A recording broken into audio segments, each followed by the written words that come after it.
Everyone, welcome to Anitha academy. ఇప్పుడే మన channel ఎవరైనా కొత్తగా చూస్తున్నట్లయితే ప్లీజ్ తప్పకుండా సబ్స్క్రైబ్ చేసుకోండి. మీ సపోర్ట్ అనేది నాకు చాలా అవసరం. Please subscribe. ఇక టాపిక్లోకి వెళ్ళినట్లయితే ఈరోజు మనం పాలిటీ బిట్స్ నంబర్ 36 గురించి తెలుసుకుందాం. ఇందులో మన సబ్స్క్రైబ్స్లలో ఎవరైనా పీజీ ఎంట్రన్స్ పొలిటికల్ సైన్స్ కనుక ప్రిపేర్ అయితే వాళ్ళు తప్పకుండా ప్లేలిస్ట్లోకి వెళ్ళి ఈ పాలిటీ బిట్స్ నెంబర్ 1 నుంచి ప్రజెంట్ ఇప్పుడు 36 వరకు క్లియర్గా ఒకసారి ఆ వీడియోస్ అన్ని చూడండి. మీకు పీజీ ఎంట్రన్స్ పొలిటికల్ సైన్స్ సబ్జెక్టుకు సంబంధించి చాలా చాలా యూజ్ఫుల్ అవుతాయి. ఇక మిగతా వాళ్ళైతే మనము టీఎస్పీఎస్సీ అండ్ ఏపీపీఎస్సీ కండక్ట్ చేసేటువంటి ప్రతి కాంపిటేటివ్ ఎగ్జామ్స్లలో జిఎస్ పేపర్ మొదటి పేపర్ ఏదైతే ఉంటుందో ఆ పేపర్లో ఈ బిట్స్ అనేది మీకు చాలా యూజ్ అవుతాయి స్టూడెంట్స్. కాబట్టి ఒక్కసారి జాగ్రత్తగా ప్రాక్టీస్ చేయండి. ఇందులో ఫస్ట్ క్వశ్చన్ మ్యాచింగ్ అనేది ఇవ్వడం జరిగింది. ఇక్కడ ప్రాథమిక హక్కులు అనేది ఇవ్వడం జరిగింది. మరి ఇక్కడ కొన్ని భాగాల గురించి ఇవ్వడం జరిగింది. కాన్స్టిట్యూషన్ కి సంబంధించి ప్రాథమిక హక్కులు అనేది ఏ భాగంలో ఉంటాయి? 3వ భాగంలో ఉండడం జరుగుతుంది. నెక్స్ట్ ప్రాథమిక విధులు ఏ భాగంలో ఉంటాయి? 4A భాగంలో ఉంటాయి. ఆదేశిక నియమాలు ఇవి ఎక్కడ ఉంటాయి అంటే 4వ భాగంలో ఉంటాయి. ఇది very very important bit, confuse అవ్వకుండా క్లియర్ గా గుర్తుంచుకోండి. నెక్స్ట్ క్వశ్చన్, ఇక్కడ కొన్ని ఆర్టికల్స్ గురించి అడగడం జరిగింది. 19 క్లాజ్ 1 క్లాజ్ ఏ ఏం చెప్తుంది?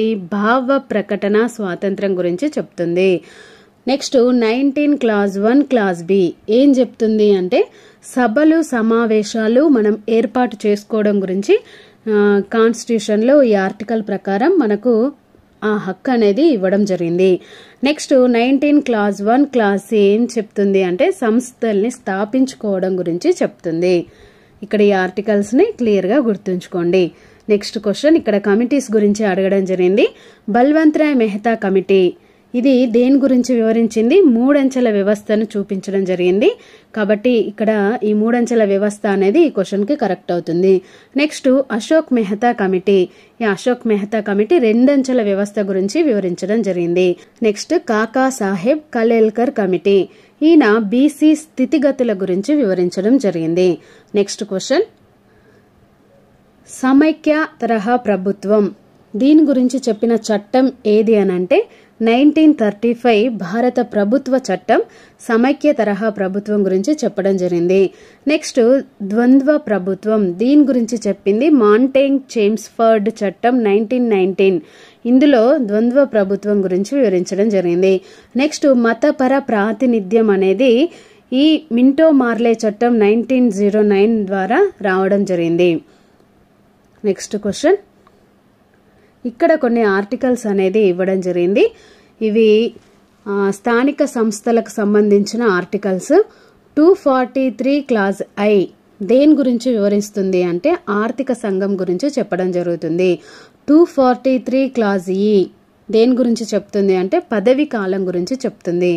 అంటే ఆ స్థానిక సంస్థలకు సంబంధించిన ఎన్నుకోబడిన సభ్యుల యొక్క పదవి కాలం గురించి 243 క్లాజ్ ఈ చెప్పడం జరుగుతుంది. నెక్స్ట్ 243 క్లాజ్ ఎఫ్ అనేది దేని గురించి వివరిస్తుంది అంటే వాళ్ళ యొక్క అర్హతలు మరియు అనర్హతల గురించి చెప్పడం జరుగుతుంది. ఇక్కడ ఈ అంశాలని క్లియర్ గా గుర్తుంచుకోండి. Thank you everyone. ఈ వీడియోను తప్పకుండా లైక్ చేయండి, ఇంకా మీ ఫ్రెండ్స్ కి షేర్ చేయండి. అలాగే ఇలాంటి మరిన్ని వీడియోలు చూడడానికి మన ఛానల్ ని తప్పకుండా సబ్స్క్రైబ్ చేసుకోండి. Please subscribe. Thank you.